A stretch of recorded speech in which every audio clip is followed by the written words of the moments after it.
네, 안녕하세요. 체스입니다. 자, 오늘 체크해볼 종목은 엑시콘이라는 종목입니다. 자, 엑시콘은 CXL 테마에 묶여있는 반도체 관련 기업이죠.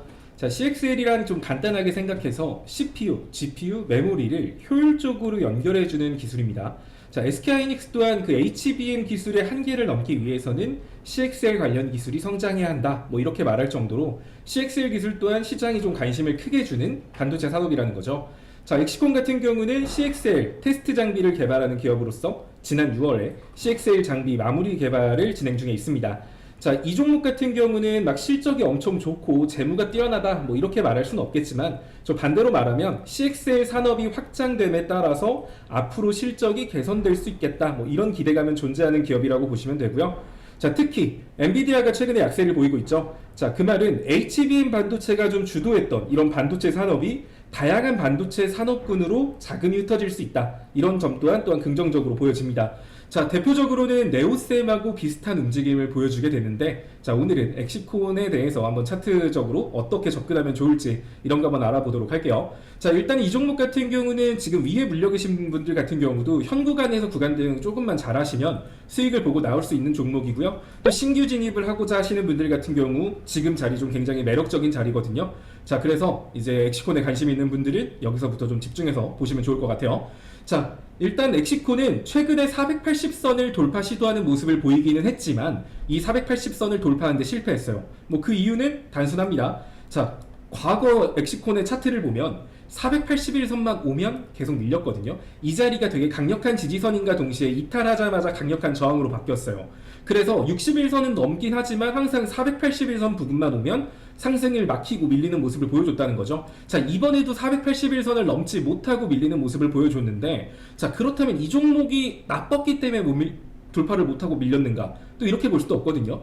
자, 반도체 산업이라는 건 결국 코스피 지수의 영향을 많이 받게 돼요. 그리고 미증시의 기술주에도 영향을 되게 많이 받는데, 자, 지금 최근에 제가 여러분들한테 시장 지수가 코스피가 2650포인트 부근에서 좀 밀릴 가능성이 높다라고 말을 했었어요. 자, 이때가 2월 19일이죠. 자, 이때가 이제 코스피 지수가 과매수 구간에 들어갔기 때문에 이 자리에서 조정은 어찌 보면 당연한 거였거든요. 자, 게다가 아래 구간에 2550포인트 부근의 갭자리도 있었던 만큼 코스피 지수는 급격한 상승의 절반 정도 2550까지 빠지는 건 어찌 보면 당연한 조정이었습니다. 자, 근데 코스피가 당연하게 이렇게 조정이 온다라고 하면 코스피 조정은 곧 반도체의 조정을 의미하거든요. 엑시콘 같은 경우도 반도체 관련주로 묶여 있었던 종목인 만큼 당연히 이 480, 이 저항을 뚫고 위로 올라가기보다는 코스피 지수가 밀림에 따라서 이 종목도 같이 밀렸다라고 보시면 돼요.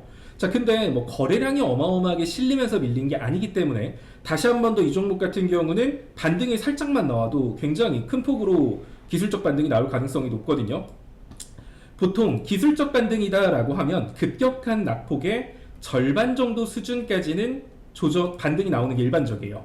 자, 이 종목이 여기까지 밀렸다가 오늘부터 뭐 내일부터 반등을 바로 시작할지 조금 더 밀렸다 반등을 시작할지는 모르겠지만 일단은 여기 구간에서 반등이 나온다라고 하면 1차적으로 13,200원 정도까지는 정말 별거 아니게 상승할 수 있거든요.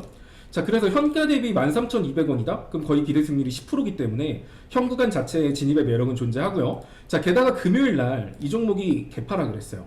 갭자리는 거의 무조건 메꾼다. 뭐 다들 아실 겁니다. 따라서 이 갭자리 정도 메꾸는 상승만 나온다라고 하더라도 기대 수익률이 거의 한 6% 가까이 나오거든요. 따라서 현 구간 자체의 진입은 충분히 매력적이라고 보여집니다. 게다가 이 종목이 추세를 바꾸는 시점이 사실 보시면 아시겠지만 121선을 밟고 올라갔었거든요, 이번에. 자, 그래서 이 추세를 바꾸는 선이 121선, 61선. 대부분의 반도체 관련주 같은 경우는 제가 이제 1월달에 여러분들한테 많이 강조를 했었는데 그때 61선 돌파 시도하는 반도체 아무거나 사세요 뭐 이런 얘기들을 했었습니다. 자, 이 종목 같은 경우도 61선 돌파하면서 추세는 일단 바꿨거든요. 그 상태에서 121선 못 뚫고 밀린 반도체도 많았지만 이 종목 같은 경우는 121선까지 탈환했기 때문에 61선, 121선이 되게 단단한 지지라인이 될 가능성이 높아요. 자, 그리고 현 구간 보면 과거 힘들게 돌파했던 61선을 다시 만났고요. 121선까지 만났거든요. 따라서 이 종목은 이 아래로 크게 이탈할 가능성보다는 현 시점을 부근으로 기술적 반등, 최소 기술적 반등으로 이어질 가능성이 높다라는 걸 예상해 볼 수 있는 거죠. 자, 그러면 이 종목은 일단은 현 시점에서 여러분들이 신규 진입을 하셔도 상관없고요. 만약에 이거를 내가 고점에 물려 있어. 제가 이거 추격 매수를 15,500원에 해버렸습니다. 15,600원에 했어요. 이런 분들 같은 경우는 지금 가만히 기다리면 안 돼요. 자, 다시 한 번 더 이 종목이 481선을 만날 때는 본인은 그러면은 약수익 혹은 약손실, 보합 뭐 이렇게 될 상황일 텐데, 이 자리가 이제 볼벤 상단과 480 저항 그리고 일전에 윗꼬리도 나름 거래량이 실리면서 음봉을 맞았기 때문에 이 자리에서 악성 매물대가 쏟아져 나올 수 있거든요. 그래서 윗구간에 물려 계신 분들은 이 매물대를 만나기 전 아래로 평단을 맞춰 놓으시는 게 중요해요. 자, 그 정도 평단이라고 하면 아까 말한 것처럼 급격한 낙폭의 절반 정도인 13,200원, 이 정도 선으로 여러분들이 평단을 유지할 수 있다라고 하면 이 평단 부근에 왔을 때 일부 분할 매도를 시작을 하시는 거예요. 답할 필요 없고 추매함 수량만 여기서 털어내고 남은 거 가지고 이렇게 분할 매도 하시면 되는 거고, 자, 이 자리 왔을 때 한 14,500원 정도 왔을 때 이 자리를 이번에 돌파할지 다시 한 번 더 밀릴지 알 수 없잖아요. 자, 그래서 이 자리 왔을 때는 꽤나 비중을 많이 줄여놓고 소량만 가지고 이 자리를 돌파한다? 그럼 재매수한다. 뭐 이런 느낌으로 끌고 가시면 될 것 같습니다. 일단은 신규 진입 구간은 현 구간이 박스권일 수도 있어요. 지금 아무래도 관세며 이것저것 좀 불안 요소들이 시장에 산재해 있기 때문에 이 종목이 단박에 이 자리를 뚫기보다는 이렇게 박스권 형태로 당분간 좀 진행이 될 수도 있겠다라는 생각을 하신다면, 지금 구간이 박스권 하단선이거든요. 자, 이 자리가 보시면 11,500원 라인이에요. 자, 그럼 여기까지는 이 종목이 빠져도 이상한 게 아니다라고 생각을 하시면 되지만, 만약에 이 자리 1,800원 이 라인 아래까지 만약에 이 종목이 밀린다? 그렇다는 소리는 박스권을 예상했던 사람들이 박스권 하단을 이탈했구나 라는 생각에 투매가 나올 수도 있는 거고요. 자, 그리고 이 1,800원, 1,900원 요 자리는 일전에 엑시콘이 60일선을 돌파하면서 상승 랠리를 보여줬던 그 상징적인 자리이기도 하거든요. 그래서 이 종목은 일단은 한 11,000원 요 정도까지는 괜찮아요. 11,200원 이 정도 선까지는 내가 분할로 접근해 보겠다. 추매하시는 분들도 마찬가지예요. 한 번에 지금 자리에서 다 추매를 하는 게 아니라 한 이 정도 선까지, 한 11,200원, 11,300원 정도 선까지는 내가 분할로 추매를 해서 13,200원 아래로 평단을 낮추겠다라고 생각을 하시면 되고요. 1,800원 자리를 이탈하면 그때부터는 시장이 아마 크게 박살나고 있을 가능성이 높아요.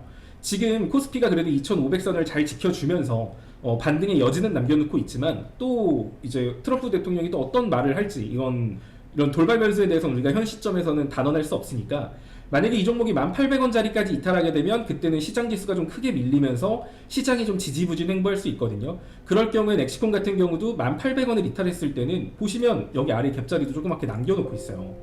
자, 이 자리가 만원 자리거든요. 1,800원 라인을 이탈했을 때는 이 종목이 한 9,800원 라인까지도 밀렸다가 다시 한 번 더 이렇게 추세를 가다듬을 수 있거든요. 따라서 현가부터 해서 한 11,200원 정도까지는 여러분들이 좀 분할 매수를 하시고, 1,800원 자리를 이탈했을 때는 이 종목이 9,800원, 그 시점보다 10%가 더 아래로 내려갈 수 있거든요. 그럴 때는 내가 분할 매수했던 수량의 절반 정도는 비중을 축소하고 이 9,800원 자리에서 다시 잡으면 돼요. 지금 제가 말한 이 구간에서 엑시콘을 여러분들이 분할로 접근을 했고 1,800원을 이탈했다? 그런다고 하더라도 뭐 손실폭이 마이너스 10% 이렇게 되는 것도 아니고 마이너스 한 4, 5%? 그 정도 선이거든요.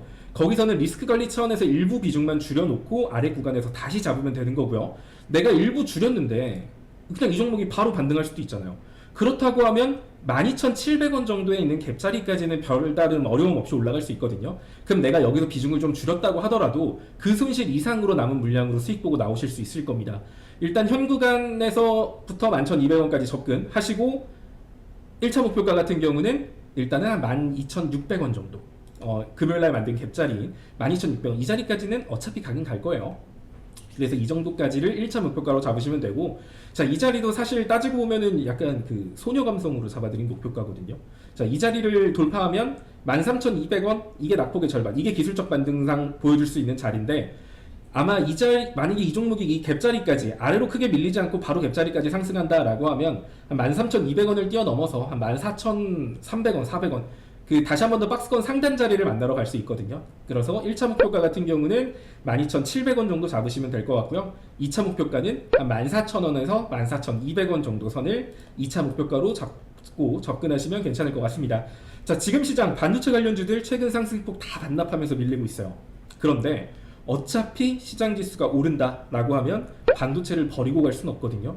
그럼 결국 또 반도체 안에서 순환매가 나오게 될 텐데, 일단은 최근에 HBM이 약세인 만큼 HBM 쪽에서 당연히 먼저 움직임이 나올 수는 있겠죠. 자, 그런데 최근에 HBM 너무 많이 해먹었거든. 그래서 이제 중소형 반도체 관련주인 CXL 이쪽이 또 이제 HBM 다음에서 주목받으면서 올라갈 수 있으니까 엑시콘 이것도 현 시점에서 여러분들이 주목하기에 괜찮은 종목이라고 보여지고요.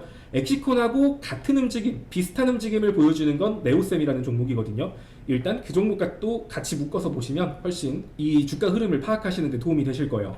자, 이렇게 잡아준 대로 하면 손실을 본다라고 했을 때는 뭐 약간 뭐 4, 5% 한번 손절 나고 밑에서 다시 잡아야 될 테니까 뭐 그 정도 약간의 기회비용에서 손실이 생길 수 있는 부분은 있지만 이 자리에서 이 종목이 1,800원짜리를 이탈하지 않고 반등에 성공한다라고 했을 때는 기대 수익률이 적게는 뭐 10%에서 많게는 25%, 30%까지도 나올 수 있는 종목인 만큼 엑시콘 이것도 여러분들이 잡아준 대로 하시면 수익 보고 나올 수 있다라고 보여집니다.